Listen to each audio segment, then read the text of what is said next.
Hello, ladies and gentlemen. It is I, Brandon Wynn, and back again with Critical Failure. I just realized my hair is actually growing a fucking lot since this guy died. But we are on the Centaur encounters, the one that I was basically going to go through without actually writing anything down.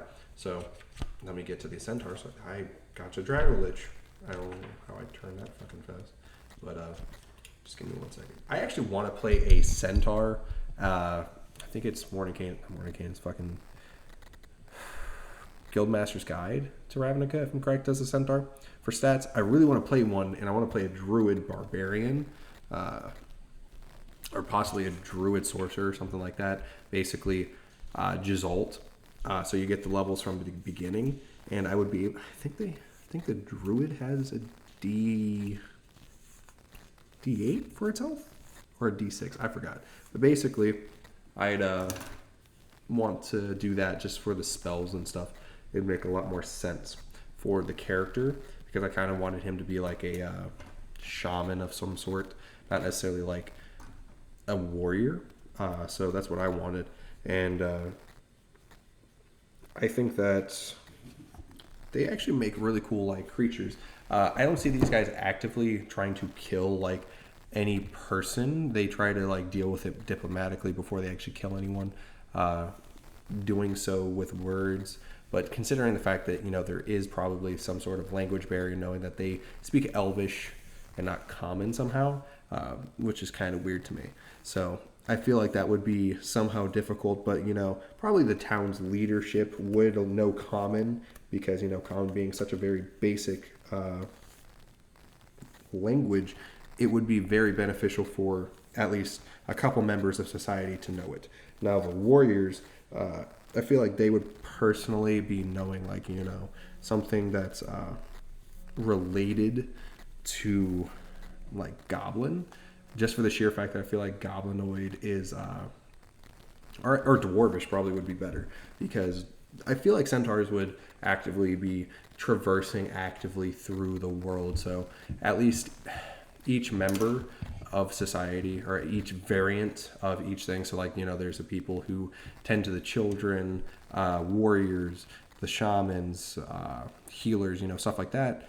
I feel like within each group, there would be at least one person who speaks one thing of each language, because even though they move around, I doubt that you're going to be constantly having enough time to sit with, you know, a party of people who are actively wanting to murder a hobo, and they're having to wait, you know, a good minute or so in real life to, you know, speak to a Centaur who knows how to speak, you know, not Elvish, but like, you know, something like Dwarvish, Gnomish or something like that, when there's like an evil gnome or something. You probably don't have to go through that if you just have one of each main cast do that. So that's just me. I would say something like that. I would say these guys probably would have some sort of art. It has survival as a proficient skill, which I would have put. It has a charge ability. It has its hooves, a longbow, and a pike as weapons.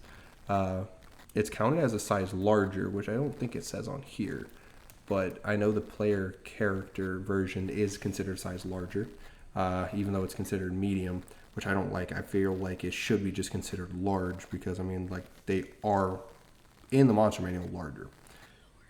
I would say a cool way to see this is if you actually see, like, a lot of them moving, like a herd, basically. I guess you want to call it a herd, or a family, or a group, whatever you want to call it. I would say herd because it makes sense. But you see a herd of, like, 30, 40 actively leaving, like, moving around, because, you know, they don't stay in one place for too long. So, you know, you see that, which would be really cool, and you get to converse with them, learn some stuff. Possibly, if you want to do something like Skyrim, where a teacher can teach you how to increase your score in something, I would say, you know, you get a +1 or +2 to survival, perception, or something like that, based on how much gold they put in. I think that would be really cool. Really cool mechanic to put into D&D. Another one is, like, you encounter a beast that is kicking a centaur's ass, and, like, the centaur is like a hunter or something like that, and you aid the centaur, and the centaur brings you back to the tribe, and it's talking about like, you know, your characters, your parties, deeds, and stuff like that. We're talking about how it saved its life and stuff, and you know, you help treat its wounds, and so they build this entire feast for you, like as a non-hostile encounter. That would be really cool, and you see a big part of Centaur culture. That would be really cool in my opinion. I imagine them living like, you know, Native Americans, where they have a lot of their like ceremonies, dancing and chanting around a fire and stuff. That's how I view it. So, you know, you can always do something like that, or you can do like if you want to have it to where you're encountering a centaur, you probably would encounter, and you know, in a violent mannerism, say like you're evil, or there's a psychotic centaur. Say it's a druid, it like has animals fighting for its on its side, you know, something similar to that. It's not going to be happy. It's going to definitely attack you. It's going to use its longbow. It's going to charge at you a lot. It's going to keep its distance so it can try to attack you as best as it can. And its dash is a lot further than yours. So yeah. But I would say it has a lot of difficulties fighting in normal combat conditions, saying, you know, it's within your within 5 feet. It can't really use its lance very well. It can't use its longbow very well, so it has to use its hooves. But I see in the picture it has a sword, so it's up to you on how you want to run that. But so yeah. But thank you guys for watching. Please leave a like and subscribe as I bring you more D&D content in the future. My neck is hurting like a motherfucker for some reason. So yeah, please leave a like and subscribe. Comment down below if there's anything you'd like to add, you know, something like that for the channel. Suggest anything, you know, that works. But thank you guys again. I'll see you guys in the next video. Peace.